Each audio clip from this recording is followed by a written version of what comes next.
What happened today in an Australian court is absolutely shocking. It is a massive setback to women's rights. It does not make Australia a safer place for women, and this is a slippery slope. Transgender woman Roxanne Tickle, who was born male and underwent gender-affirming surgery so is now female, won her discrimination case against Sall Grover, the owner of women's-only app Giggle for girls, because she was excluded from the platform. Now let's just take a look at Giggles for Girls and what it stands for.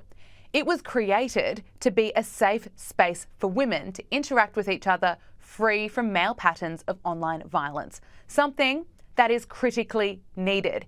If you need reminding, it was only a couple of months ago our Prime Minister declared domestic violence a national crisis, and the stats show at least 1 in 6 women in Australia have experienced physical or sexual violence. So naturally, I have the view any app that can help women or provide a safe space for them is a good thing and a positive step forward for the women now and the next generation of women coming through. Giggles for Girls was not designed to discriminate, it was designed to help women. But some people need to make it all about themselves. Roxanne Tickle was kicked off the app after being accepted in because she is a trans woman. Instead of seeing the bigger picture, that this app is helping so many women in Australia, she went on to sue Sall Grover for discrimination, sparking a landmark court case where the court could decide what a woman is.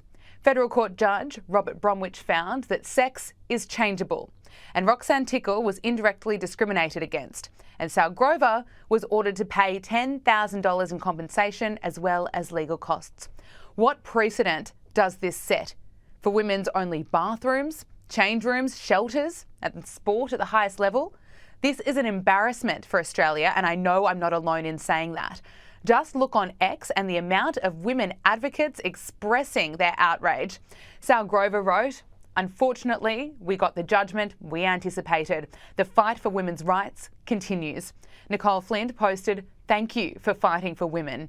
Fiona Kane wrote, "You have my support. We must protect women's rights." Ro Edge wrote, "Australian law is broken. I'm absolutely gutted for you and for women everywhere, but we are with you all the way, whatever you decide to do from here." Another person wrote, "What an utter embarrassment and failure on behalf of the Australian courts and politicians. Restore women's rights." Commentator Ollie London joined Power Hour earlier in the year to discuss the case.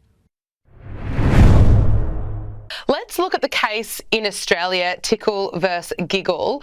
A transgender woman has sued a female-only online refuge for alleged discrimination in this landmark case. Roxanne Tickle is the transgender woman, and she had her profile removed from the female-only app Giggle for Girls because she's not biologically female. But the purpose for this app is so women could find flatmates in a safe way. And now Roxanne Tickle is suing Giggle for discrimination. Now, this case is the first time that gender identity and sex are being compared under the Sex Discrimination Act of 1984. So, Ollie, this case will set a huge legal precedent going forward. Yes, this really is a landmark case, and if Tickle is successful, Roxy Tickle is successful, that could change the sex-based rights of every single woman in Australia. So that would mean that the sex discrimination law would include biological men that identify as women, allowing them access to women's spaces, including restrooms, spas, crisis shelters, even rape shelters. You know, that is absolutely shocking to say that a man can enter a woman's shelter if this law changes. So it's a very important trial, and Sall Grover has managed to raise her fundraising target over $500,000 Australian dollars to fund her legal fight. And she really is fighting for every single woman in Australia and also every woman around the world. Yeah, really well said, because what are the consequences, not just here in Australia, but right around the world if Roxanne Tickle is successful and if she wins here? I also find it hard to believe that there are spaces that exist that are just for trans women, and so why can't there be places that are safe, that are for people who are born female? Yeah, exactly. And Roxy Tickle has previously said on multiple interviews that they believe they are entitled to using women's only spaces, including locker rooms. They've also said that they are entitled to play on the women's hockey team because they've identified as a woman for over 5 years. Therefore, that gives them the right that is a completely wrong approach, because regardless of how Roxanne Tickle may identify, biology cannot be changed, and we have to respect sex-based rights of women.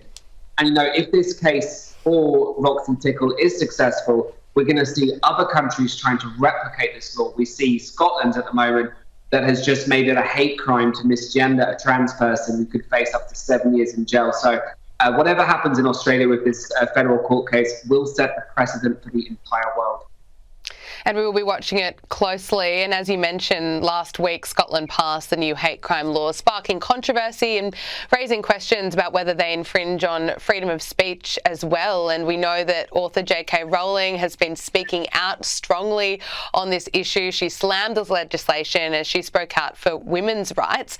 And Ollie, nearly every day I check on J.K. Rowling's feed on X, I just see vile abuse, because the Harry Potter author is an advocate for single-sex spaces to exist that are safe for women and girls. Let's just look at this tweet. Someone has claimed that J.K. Rowling's legacy will be hate. Now, J.K. Rowling replied to this, shared the tweet, and said it's amazing that wanting safety and fairness for girls and women is your idea of hate. What do you make of the way J.K. Rowling has been dragged into this conversation and how the world is reacting to her speaking out? Well, this hate crime law doesn't seem to include hate directed at J.K. Rowling. Where is the justice for the Harry Potter author that has faced years of virulent abuse from transgender activists, simply because she originally said several years ago that biological men cannot menstruate? A simple fact. She has been attacked. She has been cancelled. The Harry Potter reunion wouldn't even have her on the show. And she created that Harry Potter, franchise. She made billions of dollars for that business. They wouldn't even have her on the reunion. So the hate crime here, Gabriella, is the abuse being targeted against a woman simply for speaking up for other women. And, this crime, this hate crime law has received over 8,000 complaints since April 1st. And we've actually seen more complaints directed at Scottish First Minister Humza Yousaf than have been directed at J.K. Rowling. Yeah, it's interesting, isn't it? Is there going to be a shift? I suppose we need people like J.K. Rowling to call it out.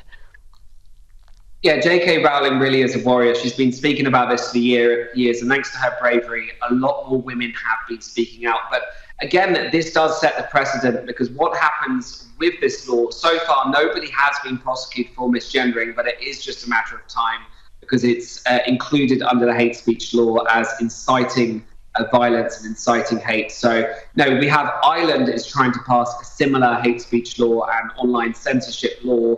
We have Brazil that is trying to pass censorship laws and potentially ban X, claiming it peddles hate speech. So this is a dangerous attack on freedom of speech. And, while people can be respectful of different people's identities, nobody should be forced to play along with somebody's fantasies. If a man comes into a woman's space and declares that he is entitled to be in here, no, he is not.